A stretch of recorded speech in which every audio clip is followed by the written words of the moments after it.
Okay, so as the first topic that I'll formally cover in my Bandleader 101 series, I want to talk about rehearsals.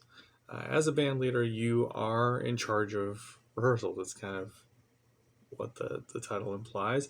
And true to form, you're going to need to have sort of the overall rubric of band leader philosophy in mind here. So a rehearsal needs to have a vision. It needs to have a purpose. It needs to have a plan. It needs to be efficient. You're going to need to communicate. You're going to need to be respectful.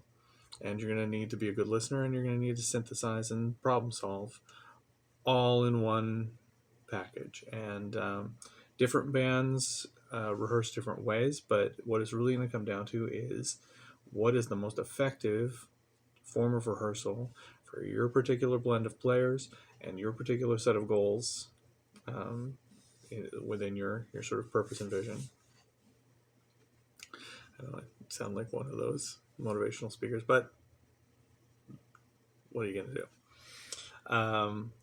So I think that a good rehearsal, you want to have a vision for the rehearsal itself. You want to say, this is ideally what this rehearsal is about. Are we getting ready for a gig? Are we introducing a new member to us as players and to our entire repertoire? Are we going into the studio and trying to polish particular things in preparation for that? Um, are we just doing a run through because whatever our reason for that, or is this a casual rehearsal where we're just keeping things light and going through some songs just to keep them fresh, for instance?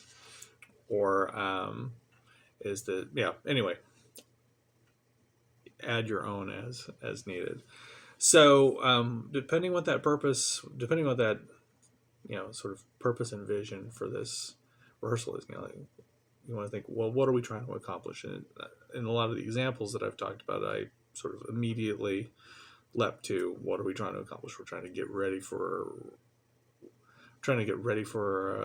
a gig, for instance. Okay, well, that's kind of a purpose. We're getting ready for a gig. Our plan is we're gonna what are we going to use this rehearsal to go through songs and try to see which ones are best and select, or are we going to take something that the band leader already has selected, and polish those? Are you going to come in and say, this is going to be the set list for the gig, for the next gig? And I think these are generally pretty strong. Let's do a run through and see if we have any sticking points, and let's stop and talk about any trouble spots that come up. Or is it going to be, all right, everybody, we got this gig coming up, and let's talk about what's going to go. Get the whiteboard out and let's just call out the songs you think we ought to be in, and we'll tally up and we'll take a vote on it. And could be like that. Depends on the band's dynamic. Depends again, like what are your band members hoping to get out of this? Do they want that kind of level of input? Is this a good time to have that kind of opportunity? Whatever the purpose, whatever the vision, whatever the plan is, you want to be efficient with the actual execution of the rehearsal. So don't do superfluous stuff. And by superfluous stuff, I mean, like, for instance, don't monkey around just jamming if that's not part of why you're here.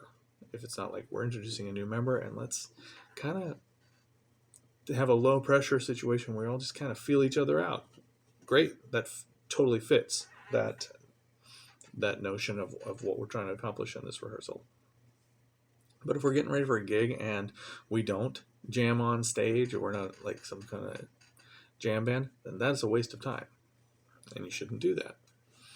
You shouldn't be trying out new songs if that's not if they're not if it's a dead end, if you're not going to use them, or if that would take a lot of time, and we only have an hour and a half, and the gig is 2 days from now. We should prioritize what the best use of our time, the most efficient use of our time. You're going to need to communicate about, like, okay, like kind of like what I did before. Spell it out. This is the set list that I'd like us to do, and look it over for a second. Let me know if you think I've missed something, or if these all look like they're okay for everybody, or if I want to make sure everyone's comfortable with this set list, and then let's dive in. Let's just do it, and we're checking on the time, and we're checking whatever it is. Like, just spell out what we're going to do. I'm going to time each of these, and we're going to talk about, real quick between them, we're going to talk about whether or not there was any issues anyone wants to, like, circle back and focus in on. So, and that's where you're going to make sure you have opportunities to listen, opportunities to hear what your bandmates have to say, and opportunities to kind of synthesize that, let that sit in and hear what other people have to say about what each other are saying, have a productive discussion. And you want to, if there's conflicts that arise, you want to be the one who steps in and says, all right, so it sounds like maybe this is more trouble than it's worth, or it sounds like there's something bigger here that we need to address separately, and you just need to call it like you see it. Maybe now's the time, and maybe now's not the time. So some other things that I'd say, also being respectful. Like, I'm disappointed to report that we still live in a world in which some people think that cracking the whip is a thing to do. So in general, you're probably working with adults. That's my guess. Even if you're not, even if you're a younger band, under that respectful helm, just like you should never lose your cool with your bandmates. And if you do, it's gonna, at that point, that's gonna be a problem that needs to get solved. It may not be solvable. You're gonna really need to get to the bottom of that. You're gonna have to figure out, is it on you? Did you just lose your cool, or is this person, doing something that's, so out of line? And really, I don't want to make any excuses. As a band leader, and we all lose our temper sometimes, but as a band leader, if you want that job to stick, you really need to be in control of your own emotions and not lose your cool. You certainly can become frustrated, and you can talk about a frustration you're having, but don't yell at people. Don't belittle them. Don't, embarrass them. And you may think, I'd never do any of those things. But here's one thing that you might do is critique them in front of everybody else. So criticism within a rehearsal kind of situation is best delivered whenever possible in private,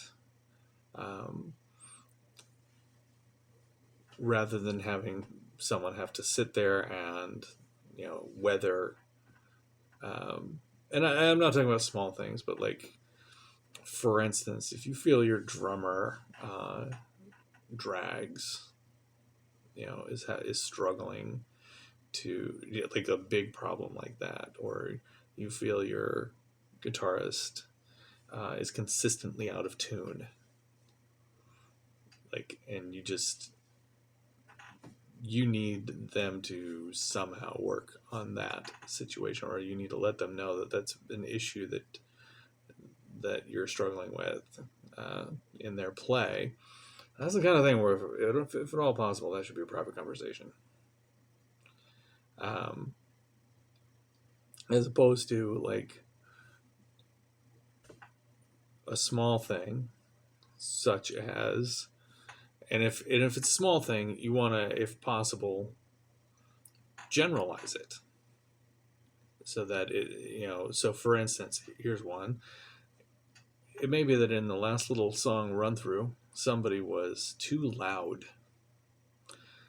But one of the reasons you might want to say that right now is not only because you would like them to turn down a little bit, but also just as a reminder to everybody that sometimes we're all a little too loud. Is And so you might say something like, John, do you mind? I don't know who John is.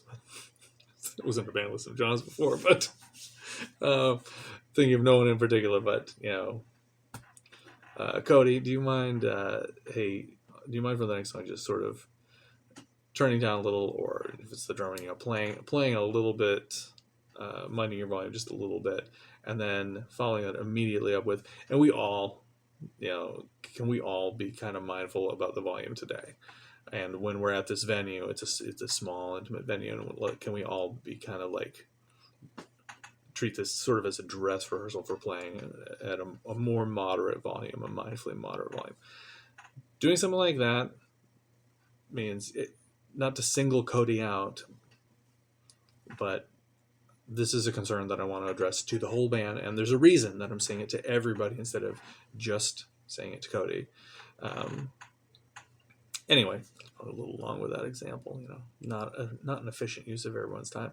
So, in conclusion, you want to stick to sort of the core principles of band leadership and of leadership in general, and you just want to be fair and respectful and clear, and try to have a plan that makes sense and a purpose that makes sense, and try to be mindful of this is a band. It's not, you're probably not a rock star, and you're probably not paying anyone $10,000 to be there, so make sure that everybody gets a little something, that make sure that you're at least peripherally aware of what people are hoping to get out of this band, and you're making sure that even in rehearsals, you're giving them whatever opportunities exist to get that, whatever that might be. All right, until next time, see you on the bandstand.